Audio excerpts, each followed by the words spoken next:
बिस्मिल्लाहिर्रहमानिर्रहीम, अस्सलामु अलैकुम। आप देख रहे हैं कश्मीर क्राउन, घर घर की आवाज़, कश्मीर का एहसास। और हम ये कहेंगे कि कश्मीर के नौजवानों की तर्जमानी, और हम जब आवाज़ जो आम लोगों की है उसमें आवाज़ मिला के शोर मचाते हैं तो तब जाके हुक्मरानों को जगाया जाता है। लेकिन आज नाज़रीन किराम, हमारी टीम पहुंची है जम्मू। और जम्मू हम किस वास्ते आए हैं आपको थोड़ा सा मैं एक्सप्लेन करूं।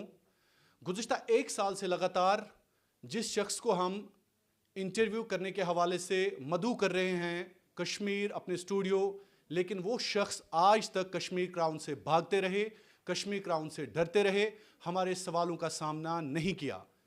मैं आज बात कर रहा हूं बीजेपी के प्रेसिडेंट रविंदर रैना की, जो हमेशा कम्युनल सियासत के हवाले से जम्मू में तकरीरें करते हैं। लेकिन रविंदर रैना जी, तकरीरों से तकदीरें नहीं बदलती हैं। बहरहाल आज उनका बहुत बहुत शुक्रिया। रविंदर रैना जी, आपने हमारे साथ बात की, आपका बहुत बहुत शुक्रिया। और लगभग आपके ऑफिस में हमें 3 घंटा इंतज़ार करना पड़ा, तब जाके आपने हमारे साथ बात की। चूँकि ये कॉन्फ्रेंस चल रही थी जी, आज, गुजर बकरवाल जो तबका है उनकी एक बहुत बड़ी कॉन्फ्रेंस थी, मैं सुबह का उसमें था, अभी जस्ट वो समाप्त हुई है। जी, बहरहाल बहुत बहुत शुक्रिया आपका रैना जी कि आप कश्मीर क्राउन पे आखिरकार आ गए। तो डर किस बात का था, हम आपको फ़ोन भी करते रहे कश्मीर से, ये जान के भी कि कश्मीर क्राउन कश्मीर की आवाज़ है, कश्मीर के लोगों की तर्जमानी करती है। तो डर किस बात का था? हमारे सवालों का जवाब देने से डर था, या हम आपसे वो सवाल पूछते हैं जिसका जवाब आप देना नहीं चाहते हैं?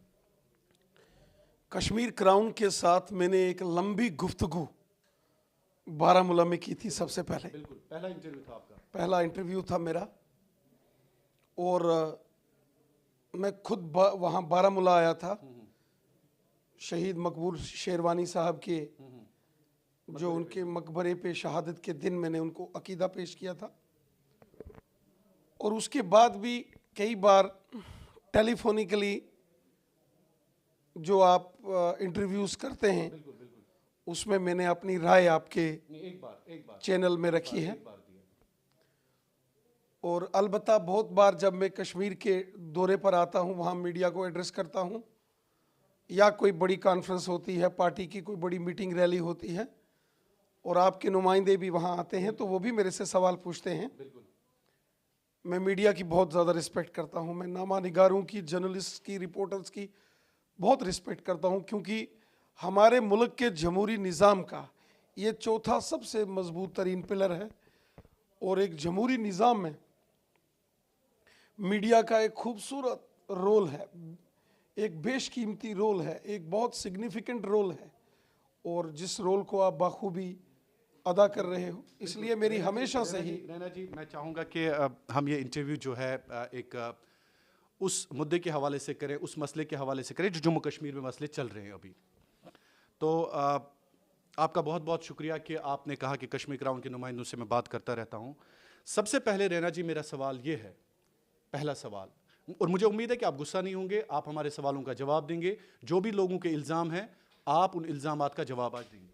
जी जी, मैं एक बहुत साफ दिल आदमी हूँ, ब्लंट स्पीकर हूँ, जो बात मेरे दिल में होती है वही मेरे ज़ुबान में होती है, मैं सच बोलने वाला आदमी हूँ। तो जय श्री राम क्यों कहा था आपने? जय श्री राम, गुलाम शलाम, मुझे याद है आपने कहा था इनको मैं जय श्री राम पढ़ाऊंगा। वो आप लोगों ने, कुछ मीडिया के लोगों ने, या कुछ सोशल मीडिया के अंदर एक ऐसा वीडियो काट छाट के चलाया गया, एक प्रोपेगेंडा जो है वो डिस्ट्रिक्ट डेवलपमेंट काउंसिल के इलेक्शन के दिनों में किया गया,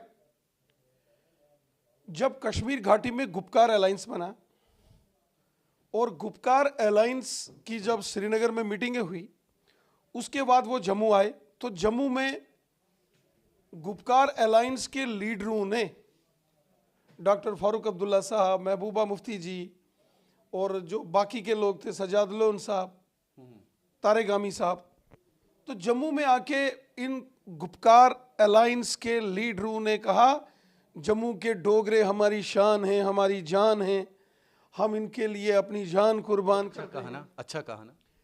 और उनकी ये स्टेटमेंट आई गुपकार अलायंस वालों की कि जम्मू जो है ये हमारे शान है। उन्होंने भाईचारे का नारा दिया ना। नहीं नहीं नहीं नहीं उन्होंने, आप सुनिए, आप सुनिए, आप सुनिए, आप सुनिए, आप सुनिए, उन्होंने भाईचारे का नारा दिया ना। आपने तो लोगों को डिवाइड करने का नारा दिया, आपने तो लोगों को डिवाइड करने का नारा दिया। देखिए रविंदर रैना जी, मेरी आवाज बहुत बुलंद है, बहुत बुलंद है, लेकिन आज आपको सवालों का जवाब देना होगा। मैं दे रहा हूं ना, आप मेरा जवाब ही पूरा नहीं होने दिया आपने। जब गुपकार अलायंस के तमाम लीडर, तब तो आप गुपकार गैंग के कहते थे उनको। गुपकार गैंग के ही, गुपकार गैंग के जितने लीडर्स आज भी कहते हैं गुपकार गैंग। कश्मीर से, नहीं नहीं, उनको सियासत करने का कोई हक नहीं है। नहीं नहीं, आप मुझे बताएं, आप मुझे बताएं। नहीं, सवाल तो है ना, सवाल का जवाब दीजिए, सवाल का जवाब दीजिए। आप अपने मन के मुताबिक जवाब देंगे वो मैं नहीं चाहता हूं, मैं मेरे सवालों का जवाब चाहता हूं। जो मैंने अपने मन के मुताबिक जो मेरा, आपका सवाल आपका है, जवाब तो मेरा होगा ना। जवाब तो वही होगा जो सवाल होगा। आप, इसलिए आपका पहला सवाल ये था कि आपने जय श्री राम क्यों बोला। बिल्कुल बिल्कुल, तो मेरे को उसका जवाब देने दो ना। मैं दोहराता हूं आपके लफ्ज। मैं जितने भी ये मुफ्तीज, शिफ्तीज, गुलाम, शिलाम, आपने डोगरी में कहा कि इन्हों में जय श्री राम पढ़ाना है, इन्हों में टिक्का लगाना है, यही कहा था, यही कहा था। तो आपको नहीं लग रहा था, आपको नहीं लग रहा था उस वक्त जब आप ये बयान दे रहे थे कि ये एक जम्मू कश्मीर के एक आम इंसान, एक सादा अवाम के खिलाफ आप बयान दे रहे हैं?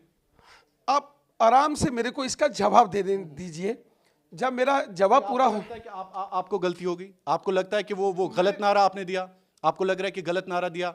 देखिए देखिए, मैं वो जर्नलिस्ट हूं, देखिए देखिए, मैं वो जर्नलिस्ट हूं, आप सुनिए मेरी बात। देखिए मैं वो जर्नलिस्ट हूं। सवाल सुना ना मैंने। जी जी, बताएं बताएं बताएं, आप मेरे को जवाब नहीं देने देंगे। बताएं बताएं प्लीज। आप कहते हैं जी आप हमारे सवालों से भागते हो। बताएं बताएं। मैं, आपने सवाल पूछा, मेरे को जवाब देने दीजिए।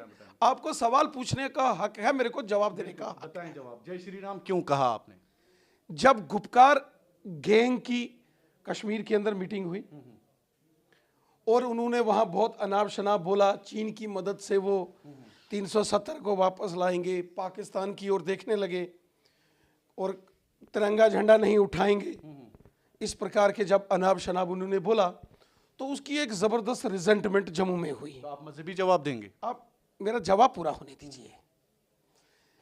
और जब उन्होंने इस प्रकार के पाकिस्तान, चीन के समर्थन की बातें कही और उसके बाद गुपकार गैंग वालों ने जम्मू के अंदर एक मीटिंग बुलाई और उस मीटिंग में ये सारे लोग यहां आए। जम्मू में आके इसी गुपकार गैंग ने कहा, हम जम्मू वालों से, डोगरों से बेपनाह मोहब्बत करते हैं और ये हमारे सर के ताज हैं, ये बड़े वफादार हैं, ये वतन परस्त हैं। जब इस प्रकार की बयानबाजी हुई तो मीडिया के लोगों ने मेरे से सवाल पूछा कि गुपकार के जो लीडर्स हैं, इन्होंने जम्मू आके अपनी टोन बदल दी है और जम्मू आके इनका ये बयान है। उस वक्त मैंने मीडिया के सामने जो बयान दिया था वो ये था कि ये जो गुपकार अलायंस के लीडर हैं, ये चाहे नेशनल कॉन्फ्रेंस के हैं, कांग्रेस के हैं, ये महबूबा मुफ्ती हो, ये बाकी के लोग हों, ये कश्मीर के अंदर बनहाल टनल के उस पार ये पाकिस्तान, चीन, आज़ादी, हुर्रियत, आतंकवाद, दहशतगर्द, लश्कर, जैश और हिजबुल वालों की बात करते हैं। और चूंकि आप ये बनहाल टनल पार करके इधर आएंगे तो ये माथे में टीका भी लगाएंगे, ये मंदिर में भी जाएंगे, ये भजन भी गाएंगे, ये जो है ये जय श्री राम भी जाके मंदिरों में बोलेंगे। इनका ये डबल स्टैंडर्ड है, जम्मू में कुछ, कश्मीर में कुछ। अब उसको क्या किया गया, वो वीडियो क्लिप को, जो मैंने पहले बोला कि बनहाल के टनल में ये पाकिस्तान, चीन की बात करते हैं, ये आज़ादी की बात करते हैं, ये गुपकार गैंग वाले कश्मीर, वादी कश्मीर के अंदर खून खराबा करते हैं और जम्मू आके इनकी, जम्मू आकर इनकी टोन बदल जाती है। और उन्होंने क्या किया, देखिए अब आप डिफेंसिव हो रहे हैं, अब आप डिफेंसिव हो रहे हैं। आपको देखिए, आज आपको चाहिए, अगर आप बारामुल्ला से, कुपवारा से, गांदरबल से मोहब्बत करते हैं ना, अगर आप मोहब्बत करते हैं वाकई में, तो आप लोगों से माफी मांगिए। किस बात के लिए? यही कि जो कम्युनल, देखिए रैना जी, देखिए फिर से सियासत। गुपकार गैंग वालों को एक्सपोज करना क्या गलत बात है? उन्होंने तो मोहब्बत का पैगाम दिया ना जम्मू में, उन्होंने तो मोहब्बत का पैगाम दिया। आज आप भी दीजिए माफी मांग के मोहब्बत का पैगाम। हमने ये कहा, का पैगाम दीजिए। एक मिनट, आपने सवाल पूछा जी, अब मेरा जवाब बिल्कुल दीजिए जवाब। हमने ये कहा, ये जो गुपकार गैंग वाले हैं, नहीं गुपकार को छोड़िए, नहीं कैसे, मैंने उसी के कॉन्टेक्स्ट में बयान दिया था ना। मैंने गुपकार वालों को बोला था कि फारूक अब्दुल्ला हो, महबूबा मुफ्ती हो, सजाद लोन हो या तारेगामी साहब हो, बनहाल के टनल के पार पाकिस्तान, चीन, आज़ादी, लश्कर, जैश, हिजबुल, बम, बंदूक, पिस्तौल, गोलियां चाहिए। अब चूंकि बनहाल के टनल के इधर आ गए हैं तो यहाँ जय श्री राम, माथे में टीका, मंदिर, भजन, डोगरा, तिरंगा, हिंदुस्तान, भारत माता की जय, अब ये सब बोलेंगे। अब मेरे बयान को जो पीछे वाला था वो कट कर दिया गया, आगे वाले को चलाया गया। तो उसको जब आधे बयान को काट करके कोई पेश करेगा तो उसको कन्फ्यूजन हुआ। तो मैंने तुरंत बाद में कहा, मैंने मुल्क की मोहब्बत और हुब्बे वतनी जिसका जिक्र हजरत मोहम्मद साहब जो नबी रहमत हैं, उन्होंने कुरान पाक में कहा कि हुब्बुल वतनी का जज्बा हर शख्स में होना चाहिए। तो मैं तो उसी बात को कहता हूं जो हजरत मोहम्मद साहब ने कहा। मैंने ये कहा था जो पैगंबर साहब का नहीं, जो नबी रहमत का नहीं, वो हमारा नहीं, क्योंकि नबी रहमत ने कहा हुब्बुल वतनी होने चाहिए। हर व्यक्ति के, हर शख्स के दिल में मुल्क से मोहब्बत होना चाहिए। नबी रहमत ने यह भी नहीं कहा है कि किसी को आप जोर जबरदस्ती से अपने कलमात पढ़ाएं। नहीं, सवाल ही पैदा नहीं होता। ठीक है। रविंद्र रैना साहब, अब वापस आते हैं। हुब्बुल वतनी की आपने बात की, आपने इसका रेफरेंस भी दिया कुरान पाक और हमारे प्रॉफिट मोहम्मद सल्लल्लाहु अलैहि वसल्लम के हवाले से। तो ये बता दीजिए, उस हुब्बुल वतनी के हवाले से रविंद्र रैना जैसे लोग कहाँ हैं? आपने अपने वतन को दो हिस्सों में तकसीम कर दिया। आप जैसे लोगों ने लद्दाख को पहाड़ों पे छोड़ दिया और चीन के हवाले कर दिया, और ये मुझे बताइए जम्मू कश्मीर को एक अलग तरीके से रखा, यूनियन टेरिटरी बना दिया। रैना साहब, मैं आपसे एक सवाल पूछना चाहता हूं, क्या आपको लगेगा कि आपके घर पे कोई आके आपसे पूछे बिना कोई हुकूमत चलाए आपके घर पे? ये मुझे बताएं। सबसे पहली बात कि हमने अपने मुल्क के दो टुकड़े नहीं किए। जम्मू कश्मीर कैसे बनता है मुझे बताएं। नहीं, देखिए मुल्क कैसे बनता है? मुल्क कैसे बनता है? नहीं, मुल्क कैसे बनता है? नहीं, अब मुल्क कैसे बनता है मुझे बताएं। मुल्क कैसे नहीं, आप सवाल का जवाब दीजिए ना। अगर मैं गलत बोल रहा हूं आप मुझे सही कर दीजिए। देखिए, आप मुल्क कैसे बनता है? मुल्क एक अलग नेशन होता है। मुल्क रियासतों से बनता है। मुल्क रियासतों से जब आप, लेकिन जम्मू कश्मीर मुल्क नहीं है। जम्मू कश्मीर हिंदुस्तान की एक रियासत है। आप इसको मानते हो कि नहीं मानते हो कि जम्मू कश्मीर हिंदुस्तान की रियासत है? इसको मानते हो? देखिए मेरी बात सुनिए, मेरी बात। आप मेरे को एक बात बताओ, रियासत कहाँ है? रियासत कहाँ? आपने तो यूनियन हिंदुस्तान की। आराम से अगर हम आराम से बात करें, आप इस बात को मानते हो कि जम्मू कश्मीर हिंदुस्तान का है? आप मेरी बात सुनिए। आप मानते हो कि 2 मिनट के लिए, 2 मिनट के लिए आप मेरी बात सुनिए। आप मेरे को बताइए ना, आप इस बात को मानते हैं कि जम्मू कश्मीर हिंदुस्तान है? देखिए मेरी बात मानते हो कि मेरी बात सुनिए। आप 2 मिनट के लिए मेरी बात सुनिए। मैं तो सुन रहा हूं। आप क्यों भाग रहे हो मेरे सवाल से? जम्मू कश्मीर सवाल का जवाब में जम्मू कश्मीर हिंदुस्तान है कि नहीं है? देखिए आपके सवाल का मैं जवाब दूंगा, बिल्कुल दूंगा सवाल का जवाब। आप मेरी बात सुनिए, या ना? मेरी बात सुनिए। मेरी बात हिंदुस्तान है कि नहीं है ये बताओ। मैं अर्नब गोस्वामी जैसा जर्नलिस्ट नहीं हूं। देखिए भैया वही बात है। आप इंडिया के सिटीजन हो कि नहीं हो ये बताओ। Are you the citizen sensible? Let's be very sensible in this interview. Let's be very sensible. What's wrong in it? If I ask you, are you Indian or not? I'm just asking a simple question. Are you Indian or not? देखिए एक आम इंसान भी इसका जवाब दे सकता है। अब आप भाग रहे हैं। देखिए, Are you Indian or not? आप भाग रहे हैं। मैं यहाँ बैठा हूँ। आप मेरे सवालों से भाग रहे हैं। देखिए 35A और 370 के बाद अगर आप ऐसे एक बच्चे को पकड़ के बताते हैं कि आप इंडियन हैं या नहीं है, तो मेरे ख्याल में ये हरकत जो है ये सड़कों पे नहीं होनी चाहिए, जैसे होता है मॉब लिंचिंग एंड ऑल। देखिए सवाल ये है कि मुल्क को तकसीम हो गए, जम्मू कश्मीर देखिए जम्मू कश्मीर हिंदुस्तान की एक रियासत है। मैंने हुब्बुल वतनी की बात की। मैंने हुब्बुल वतनी की बात आपने कहा जम्मू कश्मीर मुल्क है। देखिए रैना साहब आप एक पार्टी को रिप्रेजेंट करते हैं, बीजेपी को रिप्रेजेंट करते हैं। एम आई राइट और रॉन्ग? यस, आप एक पार्टी के सदर हैं। तो मुझे बताएं, क्या बिहार एक स्टेट है? Is that right? हाँ। एमपी एक स्टेट है। क्या वहां का बीजेपी प्रेसिडेंट ये चाहेगा कि बिहार को यूनियन टेरिटरी बनाया जाए? Just answer me this question. Jammu Kashmir yes और नो? जम्मू कश्मीर यस और नो, जैसे आपने मुझे पकड़ा। हाँ, आपने नहीं ना कहा यस या नो। आप मुझे बताएं। मैंने आपको पूछा आप हिंदुस्तानी हो और आप हिंदुस्तानी हो। आपका राशन कार्ड, आपका आधार कार्ड, आपका रहन खान पीन, आपका पासपोर्ट सब हिंदुस्तानी है। You are Indian. Alisha Gilani भी हिंदुस्तानी है, चाहे जितना मर्जी कहे, उसके यहाँ पासपोर्ट हिंदुस्तान का है, और वो इसीलिए देखिए मजहबी सियासत, इसमें क्या मजहब, मुल्क सबका है। मैंने आपसे सवाल, मैं आपके बारामूला में गया ना, मकबूल शेरवानी साहब के मकबरे पर सजदा करने गया, वो मुसलमान नहीं थे। रेना साहब देखिए, अगर हम एक दूसरे को मजहबी बुनियाद पे तकसीम करें, देखिए आप आरएसएस के मेन मेंबर हैं, एम आई राइट और रॉन्ग? देखिए आप आरएसएस के बुनियादी रुकन है कि नहीं है? आरएसएस में मुसलमान भी तो हैं, तो हम आरएसएस में हम मजहब को क्यों डिस्कस करें? आरएसएस में मुसलमान भी तो हैं। मैं ये बोल रहा हूं, देखिए हम मजहब, आरएसएस में मुसलमान नहीं है क्या? मजहब की बुनियाद पे let's not talk on religion, let's talk on basic issues, नहीं रेना साहब, लेट्स टॉक। मजहब की नहीं, मुल्क की बात करता है, हुब्बुल वतनी की बात करता है। नहीं कहा कि रेना साहब आरएसएस के बुनियादी रुकन हैं, आरएसएस के बुनियादी रुकन होने के नाते ये मजहबी सियासत करते हैं, मैंने ऐसा बिल्कुल भी नहीं कहा।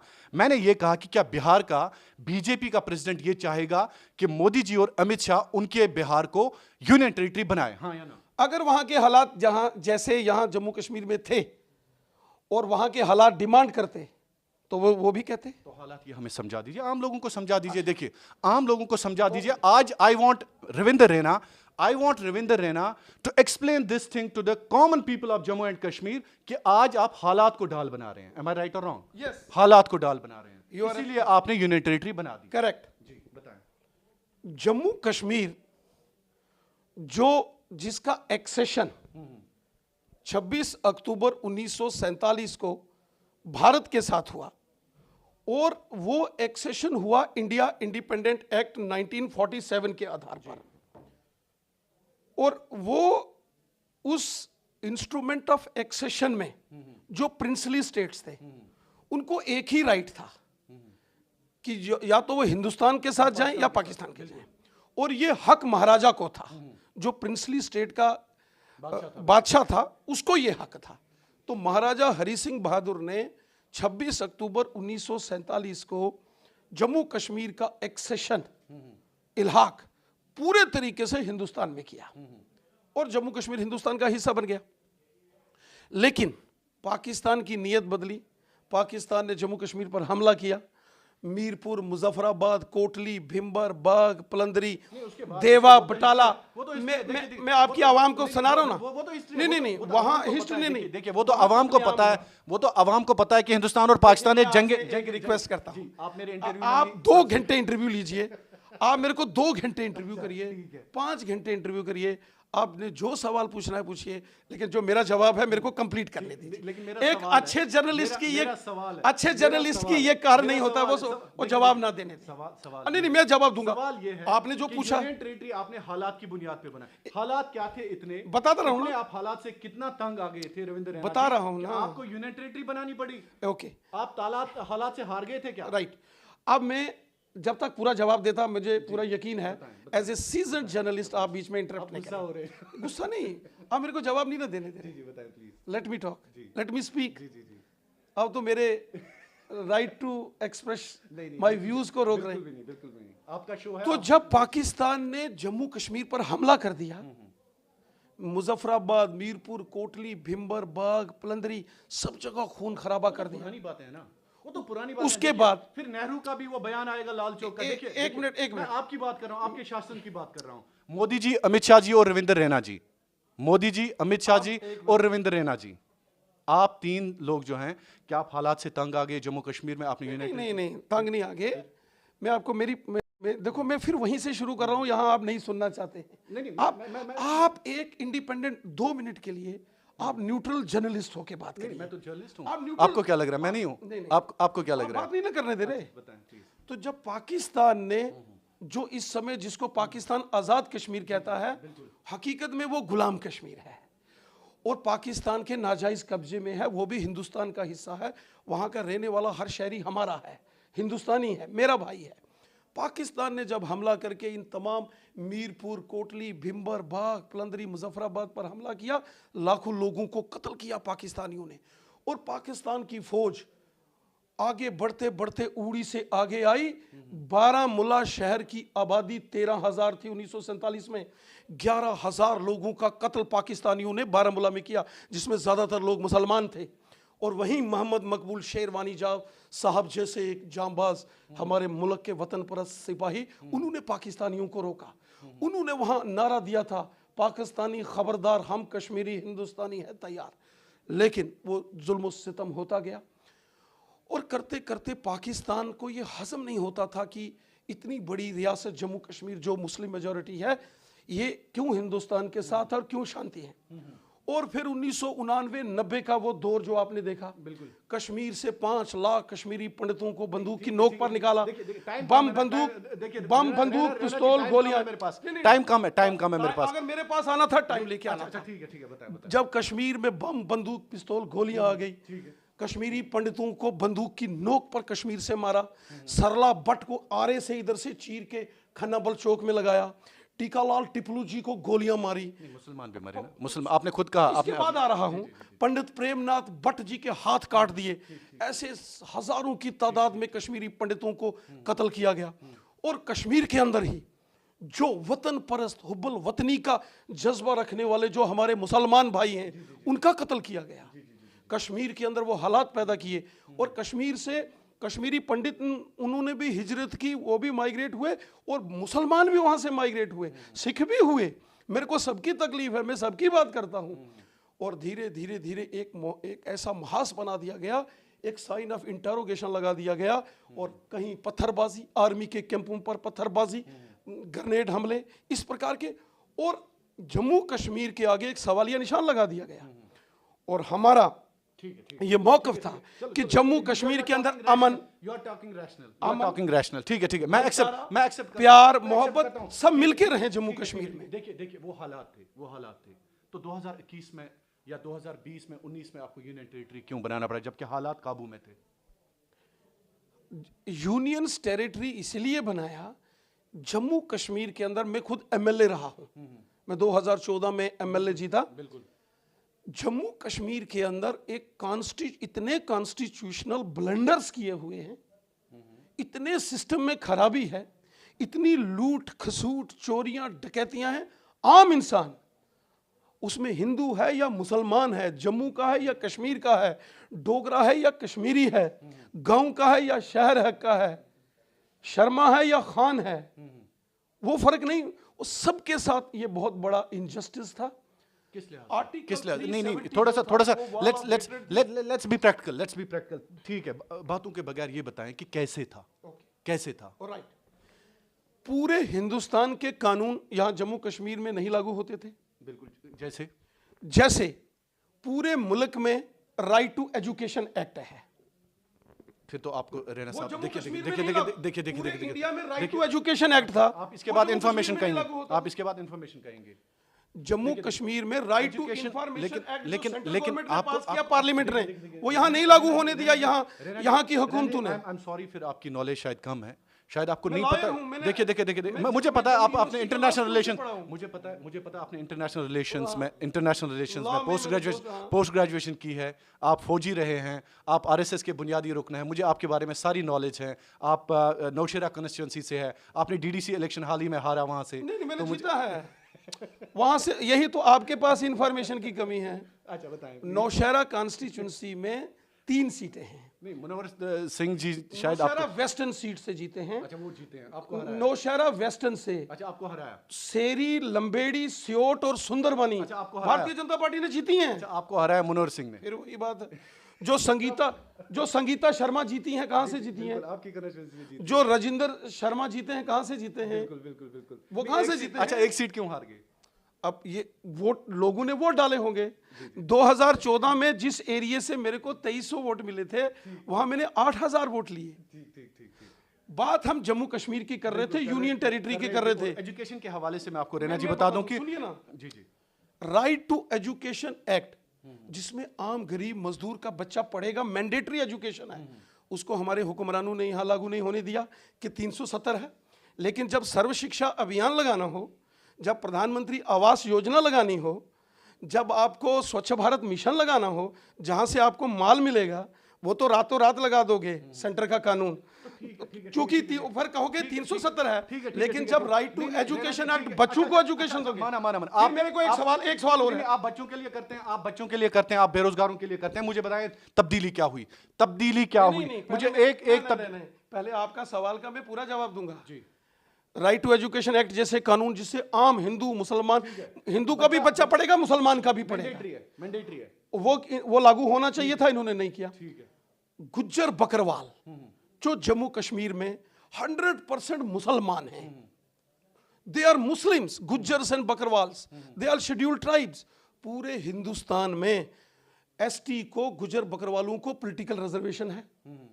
जम्मू कश्मीर में इन्होंने पॉलिटिकल रिजर्वेशन रोक के रखी थी गुज्जर बकरवालों की। और आपका एक बयान मुझे याद आ रहा है, और आज नहीं, आपका एक बयान मुझे याद आ रहा है कि नहीं, देखिए आपने कहा था कि गुज्जर बकरवाल्स के लिए अगर स्टेट वापस आएगी तो उनके लिए नुकसान है। आपको नहीं लग रहा है कि आप बांट रहे हैं समाज को? एक मिनट मेरी बात सुने ना, गुज्जर बकरवालों को यहां पॉलिटिकल रिजर्वेशन से महरूम रखा गया। आज जबकि 370 हट गया, आज पुंछ के अंदर जो चेयरमैन बनी है वो एसटी की है, गुज्जर बकरवाल है, ताजीम अख्तर। आज रजौरी का जो नसीम लियाकत बना है वो गुज्जर बकरवाल है। आज अनंतनाग का जो बना है गोरसी, वो चाहे नेशनल कॉन्फ्रेंस का बना है लेकिन गुज्जर बकरवाल है, क्योंकि गुज्जर बकरवालों को 370 के कारण नुकसान हुआ है। रैना जी, आप सवाल का जवाब दिए, आपकी तकरीर नहीं चल रही है, पॉलिटिकल तकरीर, ये आपका एक, आपको सच सुनना चाहिए, आप जर्नलिस्ट हैं। ये आपका एक इंटरव्यू चल रहा है, पुंछ और रजौरी के लोग आपके खिलाफ हैं, आपको पता होना चाहिए। हमने ग्राउंड सर्वे की है, बॉर्डर बटालियंस का ऐलान रविंदर रैना जी ने किया था, आज तक नहीं मिली। बॉर्डर बटालियंस में 5 में से बॉर्डर एरिया की 3 भर्तियों की रिक्रूटमेंट हो भी गई है। नहीं, बॉर्डर एरियाज की लोगों से बात की, देखिए आपने जिनसे भी की मेरे को नहीं पता। अच्छा नहीं, आप इस सवाल का जवाब दीजिए। नहीं, जो पहले का पूरा जवाब ले लो ना। तो जो गुज्जर बकरवालों के साथ हुआ, क्या वो इनजस्टिस नहीं था? 370 के कारण क्या गुज्जर बकरवाल मुसलमान नहीं है क्या? गुज्जर और पहाड़ी मुसलमान जो आपके बारामूला, करना, उड़ी, टंगधार, रजौरी, पुंछ के पहाड़ी मुसलमानों को जबा किया 70 साल यहाँ के हुक्मरानों ने 370 की आड़ में। और जो शेड्यूल कास्ट हैं, दलित समाज के लोग हैं, वेस्ट पाकिस्तानी रिफ्यूजी, गोरखा समाज के लोग, वाल्मीकि समाज के लोग 70 साल यहाँ वोट नहीं डाल सकते थे, मकान बनाने का हक नहीं था उनको, वो इंसान नहीं थे, उनको क्यों हक नहीं दिए गए? ये 370 के कारण यहाँ आम लोगों को जो नुकसान हुआ है, ये छोटी सी बातें हैं, लेकिन छोटी बातें नहीं है, इंसानी हकूकों का वायलेशन है। गुज्जर बकरवाल भी मुसलमान हैं, उनकी बात करो, पहाड़ी मुसलमान हैं, उनकी बात करो, मुझे बताएं, दलित समाज के शेड्यूल कास्ट लोग हैं, उनकी बात करो। नहीं, देखिए रैना जी, 370 को मंसूख 370 was a wall of hatred। और हमारा ये 1900 जब भारतीय जनता पार्टी का गठन हुआ था, हमने कहा था एक देश में 2 झंडे, एक देश में 2 कानून, एक देश में 2 निशान, 2 प्रधान, 2 विधान नहीं चलेंगे, ये हमारा एजेंडा था। क्योंकि ये इनजस्टिस है, क्योंकि जम्मू कश्मीर हिंदुस्तान है। एक देश में पेट्रोल और डीजल की कीमतें भी कम होनी चाहिए, वो होनी चाहिए बिल्कुल। इंटरनेशनल मार्केट में क्रूड ऑयल की कीमतें बढ़ रही हैं, वो उसका डायरेक्टली प्रोपोर्शन है, इसलिए जम्मू कश्मीर हिंदुस्तान है। आपको पता ही नहीं है कि बांग्लादेश और नेपाल जैसे मुल्कों में पेट्रोल की कीमतें हिंदुस्तान से, चलिए उनकी कंजम्पशन और हमारी कंजम्पशन, उनकी प्रोडक्शन और हमारी प्रोडक्शन में फर्क, दोनों में अंतर है। देखिए, अच्छा रविंद्र रैना जी, 370 के बाद जो मंसूख किया आपने 370, आपको क्या लग रहा है क्या बदला जम्मू कश्मीर में? देखिए इस सवाल का जवाब, देखिए please listen to me, have patience to listen, have patience to take. हाँ ठीक है, लिसन। आपको क्या लग रहा है क्या बदला जम्मू कश्मीर में, क्या बदला 370 की मंसूखी के बाद? जम्मू कश्मीर को जो हमने 370 खत्म किया, इसके बाद जम्मू कश्मीर में सेंटर के सारे कानून लागू हो गए। यहाँ एंटी करप्शन कानून, लेकिन आम इंसान को कानून नहीं चाहिए, एक आम इंसान को राहत चाहिए। देखिए रैना जी, आप फिर से बोल रहे हैं वही। देखिए आप खुश हो, लोगों का पैसा वो लूटते रहे, आप खुश हो? नहीं, आप कुर्सियां बदलने से क्या होता है? कुर्सियां बदल, देखिए आप उमर अब्दुल्ला के बजाय, नहीं आप उमर अब्दुल्ला के बजाय, आप उमर अब्दुल्ला के बजाय सत्यपाल मलिक को रख देते हैं, आप महबूबा मुफ्ती के बजाय अपने मनोज सिन्हा जी को रखते हैं। तो मुझे बताएं, कुर्सियां बदलने से आम इंसान को क्या राहत मिलती है, ये बताएं रैना जी। देखिए, be practical, I want you to answer answer very much sincerely today. I Very am much very sincerely because listen my dear, I am very much sincere, I am very much practical. लेकिन आपको पता नहीं क्यों तकलीफ होती है मेरे जवाब से। नहीं मुझे आप थोड़ा सा आप पेशेंस रखो ना। मुझे मैं जब मैं आपका सवाल सुनता हूँ पूरे पेशेंस के साथ सुनता हूँ। बताएं कुर्सियां बदलने 300 बदलने से नहीं क्या आपने होता है? नहीं आपका आप एक सवाल में ही 10 सवाल पूछे। अच्छा बताएं। आपने मेरे से सवाल पूछा था 370 टूटने के बाद क्या बदला? यहाँ क्या बदला। बिल्कुल। अब मेरे को उसका पूरा जवाब देने। सिर्फ कुछ लोगों की तकदीरें बदली। अब इसका मेरे को मैं पूरा जवाब दूं, पूरा जवाब दूं। आप हंस रहे हैं बिल्कुल। मैं हंसूंगा नहीं तो रहूंगा क्या। आप मेरे को एक बात बताओ ना, मैं इसका जवाब दूंगा, आप पेशेंस से सुनना। अगर आपके पास है जवाब। नहीं कानून वो तो मेरी बात पूरी होने दीजिए। 70 साल जम्मू कश्मीर में करप्शन के खिलाफ कोई कानून नहीं था। Prevention of corruption act 1989 Jammu Kashmir में लागू नहीं होने दिया गया। आज वो सारे कानून यहाँ लागू हैं। आज जम्मू कश्मीर में एंटी करप्शन ब्यूरो है। आज जितने भी बड़े बड़े ये करप्ट चोर जिन्होंने हिंदुओं का भी खून चूसा, मुसलमानों का भी चूसा, जम्मू कश्मीर के अंदर रहने वाले हर शख्स का खून चूसा, आज वो जेल की सलाखों के पीछे जाने को तैयार हैं, क्योंकि एंटी करप्शन ब्यूरो यहाँ बहुत मजबूत हो रहा है। आज ट्रांसपेरेंसी, अकाउंटेबिलिटी आ रही है। दिल्ली से जो पैसा आता था लोगों की डेवलपमेंट के लिए, आधा ढल झील में डुबो दिया जाता था, आधा टूरिज्म के नाम पर खा लिया जाता था। ना वादी कश्मीर के लोगों को फायदा होता था, ना जम्मू के लोगों को फायदा होता था।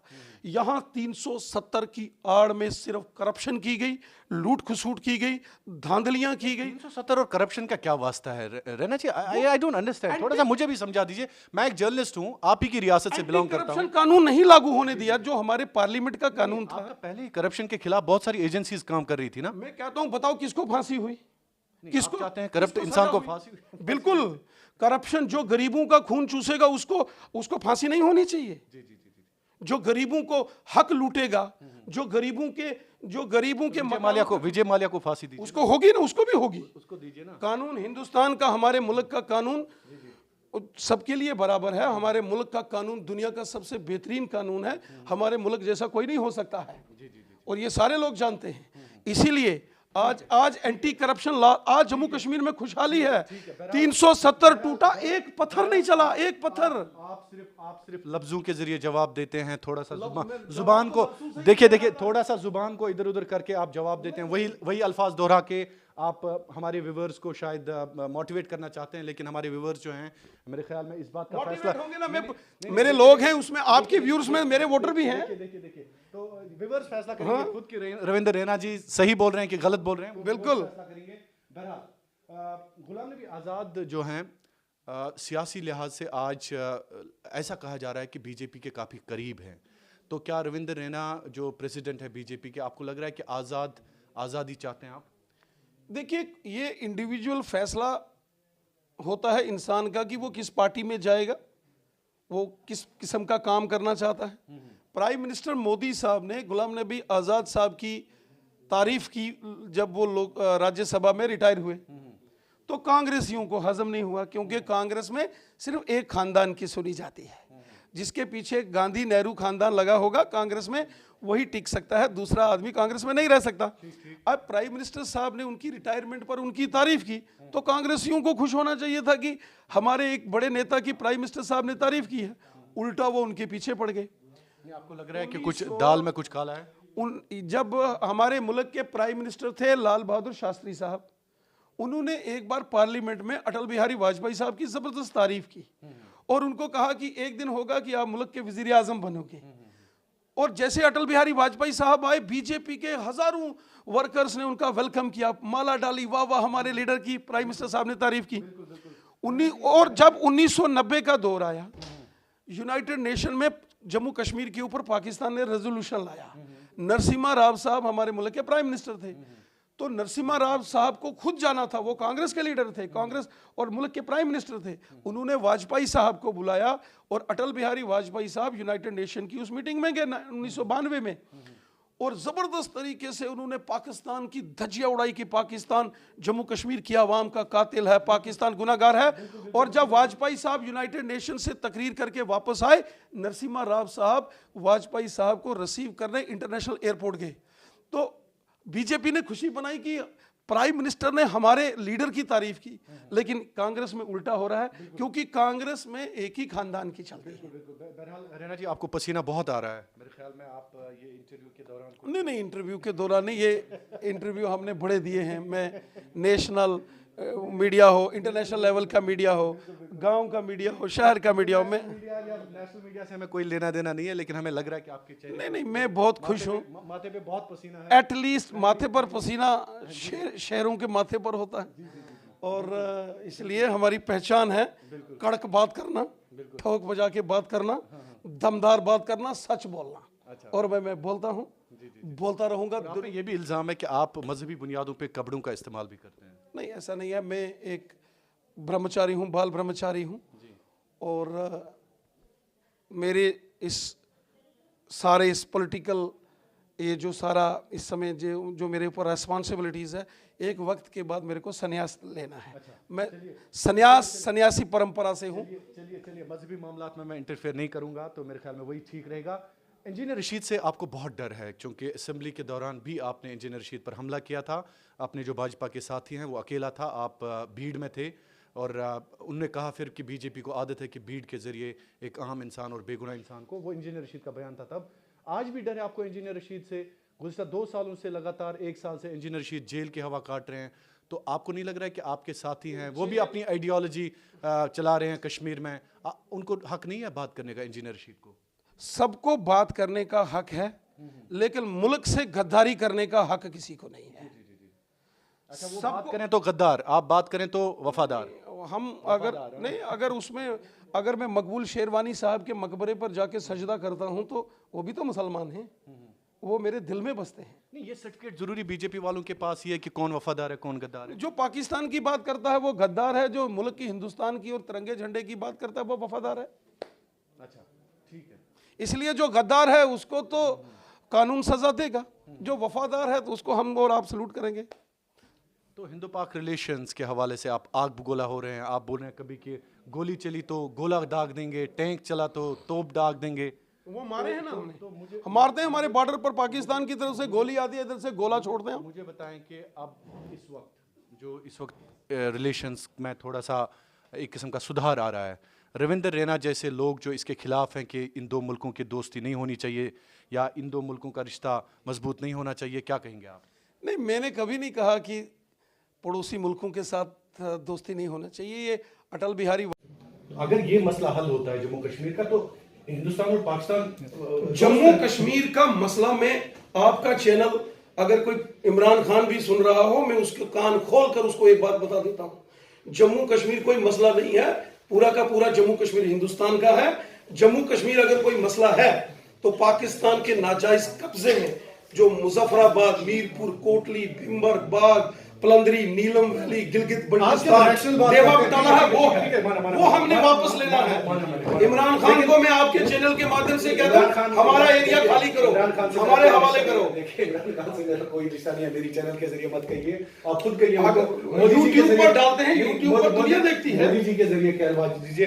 तो मुझे बताएं कि रविंद्र रैना जी, आपने कहा कि मैं इंसाफ और हक की बात करता हूँ। Am I right or wrong? Of course. Am I right or wrong?